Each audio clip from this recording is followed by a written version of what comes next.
Hello guys, hello mga idol. Samahan nyo ako sa videong ito, pero this time hindi tayo nakamotor. Dahil gagawa tayo ngayon ng mga props na gagamitin sa first birthday ni Kate Riona. At dahil sa ikaunang kaarawan ito ni Kate Riona, ay tayo mismo ang gagawa ng mga props na gagamitin or i-display sa kanyang kaarawan. Siya nga pala, ang theme ng first birthday ni Kate Riona ay Barbie Theme Party. Simulan natin gawin ang mga styrofoam backdrop ni Kate gamit ang computer, styrofoam at pink glittered foam. Una ay gawin natin sa computer yung mga letters or name na gagamitin sa birthday. Matapos natin itong i-type sa computer, ay atin itong ipiprint gamit ang ating Epson printer.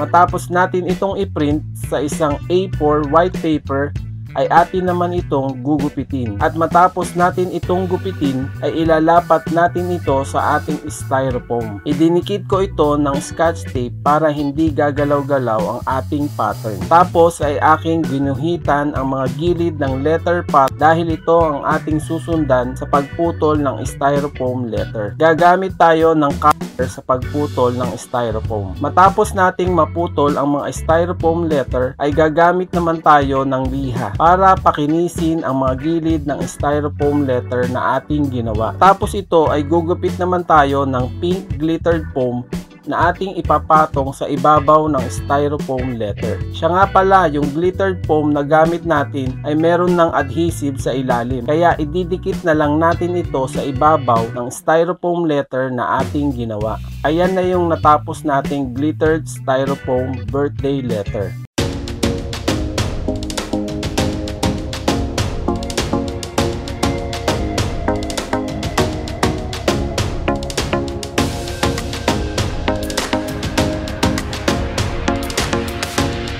Susunod naman nating gagawin ay ang DIY number 1 standee.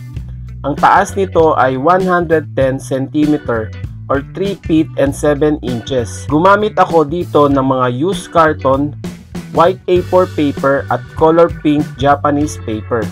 Siyempre, scissor, cutter, ballpen at glue. Okay, sinimulan ko ang paggawa ng DIY number 1 standee sa pagputol ng mga karton. Nang maputol ko na ang mga bahagi nito, ay idinikit ko ito isa-isa hanggang sa mabuo ko ang number 1. Matapos ito ay aking binalutan ng puting papel ang likod at gilid nito. Matapos kong balutan ito ng puting papel, ay ginupit ko ang pink Japanese paper ng maliliit na parisukat at aking itong idinikit sa number 1 ng paisa-isa gamit ang glue, at ganito ang itsura ng ginawa nating DIY number 1 standee.